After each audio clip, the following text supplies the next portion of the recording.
বাংলাদেশে নাটকের একজন জনপ্রিয় অভিনেত্রী হচ্ছেন প্রভা। রিসেন্টলি যাকে নিয়ে আবার নতুন করে গুঞ্জন শুরু হয়েছে, এক কথায় ১৬ বছর আগে তাকে নিয়ে যেই ধরনের নিউজ করা হইতো, তার ব্যক্তিগত কিছু বিষয়কে, ব্যক্তিগত কিছু কেলেঙ্কারিকে যেভাবে হাইলাইট করে তার ক্যারিয়ারটাকে নষ্ট করে দেয়া হয়েছিল, সেইম একইভাবে রিসেন্টলি আবার সেগুলো নিয়ে কথা বলাবলি হচ্ছে। বিভিন্ন ধরনের ভাবে নেগেটিভিটি ছড়ানো হচ্ছে। তো রিসেন্টলি দেখলাম প্রভা নিজে একটা ভিডিও আপলোড করেছেন যেখানে তিনি তার এই বিষয়গুলোকে নিয়ে এই প্রথমবার মুখ খুললেন এবং হচ্ছে ভক্তদের কাছে জানতে চাইলেন আসলে আপনারা কোন জিনিসটাকে সাপোর্ট করছেন আর কোন জিনিসটাকে আপনারা ইগনোর করতে চাচ্ছেন বা ঘৃণা করছেন। তো সাম্প্রতিক আমার কাছে যেই জিনিসগুলো মনে হয়েছে এই ঘটনার থেকে, যে আসলে যে অন্যায় করে তাকে নিয়ে আমরা মানুষরা কখনো কথা বলি না, বা সেই অন্যায়কারী শাস্তি পাক, অন্যায়কারী এই জিনিসগুলো বন্ধ করুক, সাইবার বুলিং করা বন্ধ হোক আমাদের দেশে, এগুলো আমরা চাচ্ছি না। বরঞ্চ যাকে নিয়ে একটা জিনিস তৈরি হয়, একটা সিক্রেট হয়, যাকে নিয়ে কথা বলাবলি শুরু হয়, আমরা ওই মানুষটাকে হেনস্থার মধ্যে ফেলি, ওই মানুষটাকে নিয়ে ট্রল করি, ওই মানুষটাকে বিভিন্নভাবে আমরা হ্যারেজ করার চেষ্টা করি। তো এই জিনিসটা আসলে কি ঠিক নাকি ভুল?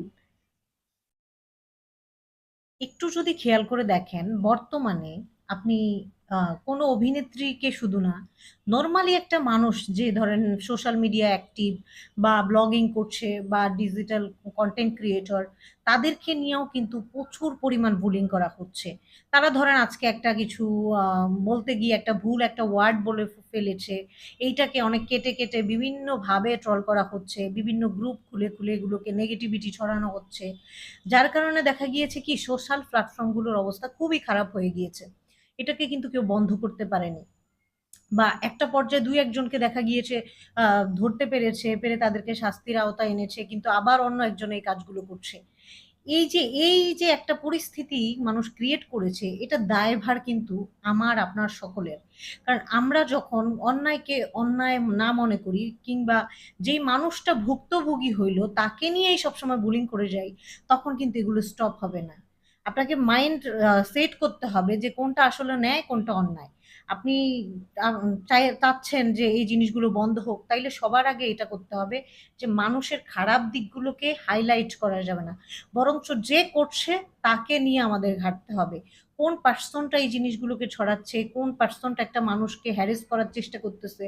আসলে প্রতিটা মানুষের জীবনের একটা ব্যক্তিগত পার্ট থাকে। আমরা যতই পাবলিক প্লেসে কাজ করি না কেন, পাবলিকের কাছে জনপ্রিয়তা আমাদের থাকুক না কেন, কিন্তু ব্যক্তিগত জীবন বলে কিছু থাকে।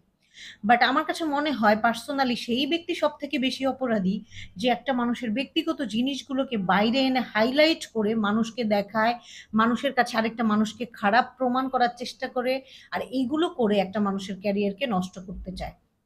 শুধু যে প্রভার সাথে এই ঘটনা ঘটেছে এমন না, আজকে বা কালকে আপনার সাথে ঘটতে পারে এই ধরনের ঘটনা। তো সাইবার বুলিং নিয়ে কিন্তু এখন নতুন নতুন অনেক সিস্টেম আছে।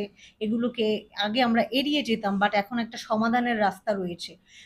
একজন মানুষ হিসেবে আমার কাছে মনে হয় কখনো এই বিষয়গুলোকে আপনি তাদের কাছে গিয়ে আপনি এগুলোকে হাইলাইট না করলেই সব থেকে ভালো হয়, যারা আসলে এই জিনিসগুলোতে অনেক আনন্দ পায়, মানুষকে নিয়ে ট্রল করে অনেক মজা পাচ্ছে, মানুষকে নিয়ে আজে বাজে কথা ছড়াতে বেশি পছন্দ করে।